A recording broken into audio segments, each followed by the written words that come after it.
Winnipeg Symphony Orchestra is continuing their concert season with guest conductor Jun Markl. Jun Markl will be conducting the orchestra Friday and Saturday in music of Dvorak, Strauss, Ravel, and John Estacio.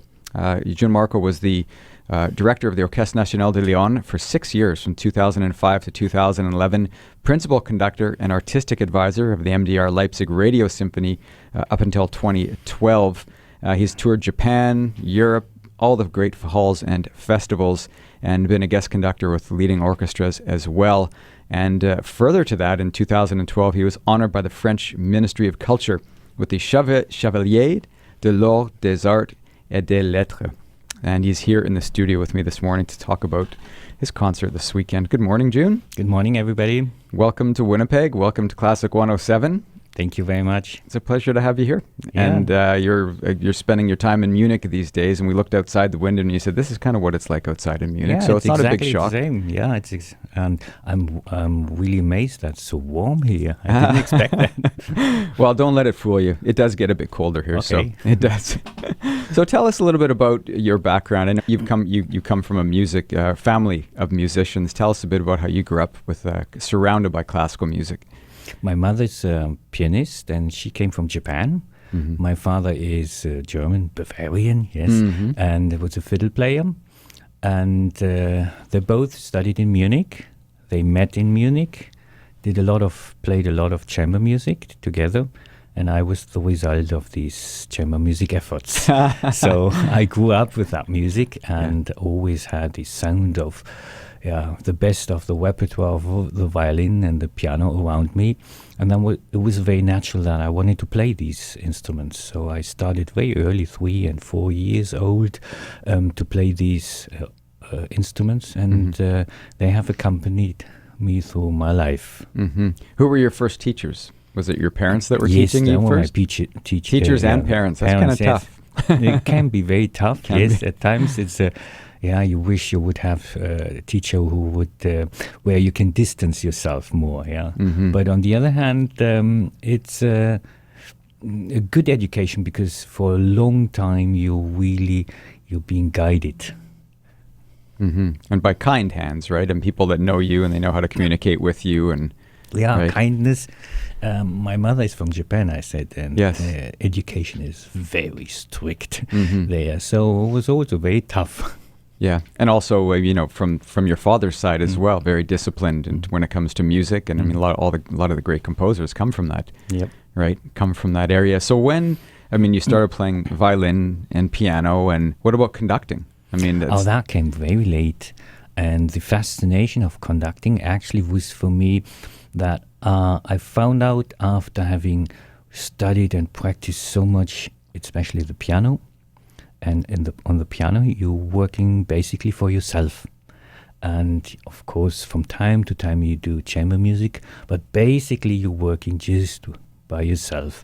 And I found out that I have such a joy working with other people together, to create with other musicians, other artists, to create something bigger than we are, something greater, and explore the music and present that music to an audience also in a group.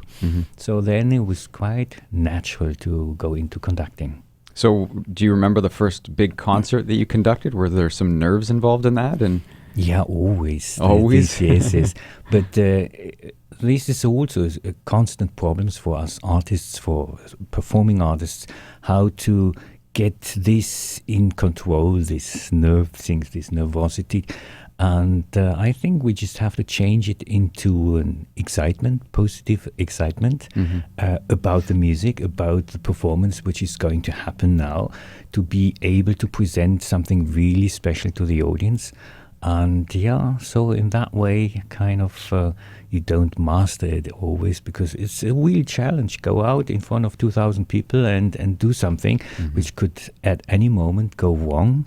But it's a good challenge. And we have the music because I think about the music and the performance and forget about the West. So when you talked about your parents being some of your early teachers when it came to violin and piano, what about conducting? I mean, I know you've been mentored and taught by some pretty amazing conductors as well. Can you maybe name a few of them and talk about some of what they may have passed on to you? Yeah, there were actually 3 really great conductors. The first one I met very early. I was a Romanian conductor, Sergiu Celibidache, who was with the real old school master, and he had a doctor in mathematics and philosophy, and so he was kind of this person who had a knowledge, a universal knowledge, and so the way how he treated the orchestra, educated the orchestra. That was very amazing. I learned very much how to build an orchestra over time to a better quality. The second was Seiji Ozawa, who has also a history here in this country. And he was, for me, the master in technical terms, to be able to show with your conducting and body language how the sound should be. So the non-verbal communication in conducting, that was something which he mastered really to a marvelous degree.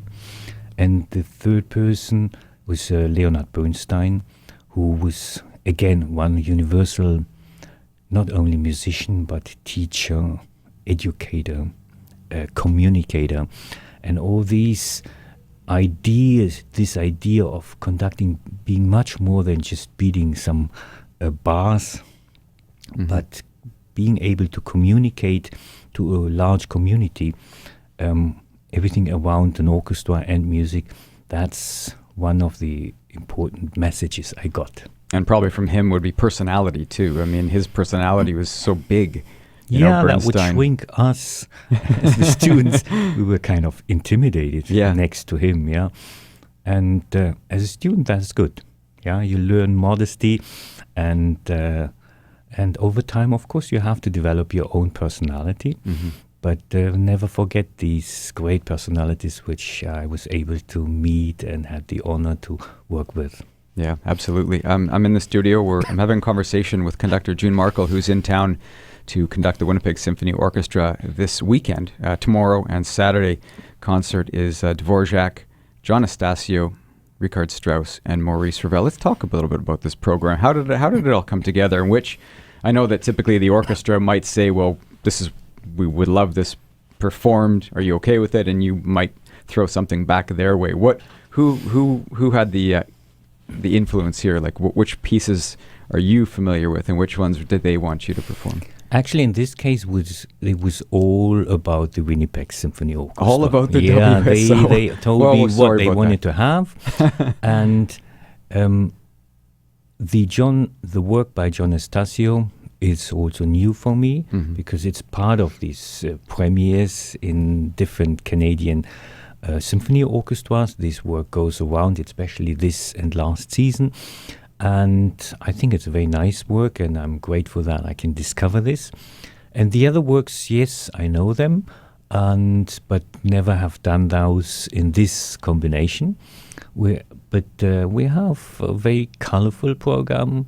This Bohemian Czech Dvorak tone poem, then the romantic German tone poem by Richard Strauss, Death and Transfiguration, and then the French side with La Valse. So it's a very interesting and for the orchestra very challenging program. Yeah, very diverse too. Yes, right. Very. I mean, you're taking music from all these different cultures. And how do you? I mean, let's go back to your upbringing. Your mother Japanese and your father German. Do you find that their influences can kind of make their way into the way you conduct and the way you feel and emote? Since I've been from the beginning kind of between the cultures, then one of my guidelines in my life is just to trying to bridge different cultures, to help to understand other cultures and acknowledge their values.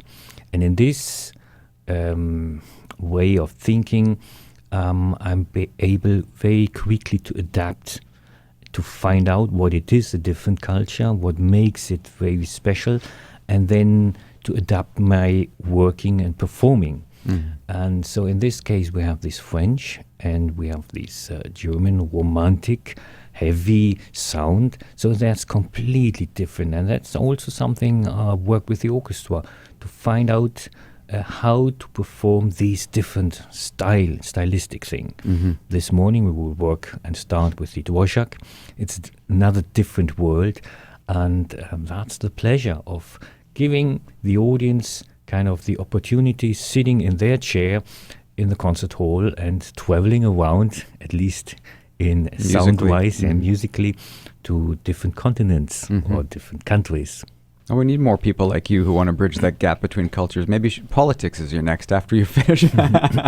Yeah. A nervous laughter, I heard that. Yeah, but I think politics can learn a lot from us artists. Yeah. How to connect. Absolutely. Yes. I do. Well, thank you very much for coming in this morning, Jun. It's a pleasure to meet you. And I hope you have a fabulous weekend here in Winnipeg. Yeah, thank you. And hopefully I see you at the concert. Absolutely. I've been in conversation with Jun Markl. He is the guest conductor with the Winnipeg Symphony Orchestra this weekend. You can go to wso.ca for more information and tickets. And again, there's a matinee tomorrow morning, a couple shows over the weekend as well. They're doing Ravel, they're doing Strauss, they're doing Dvorak and John Estacio.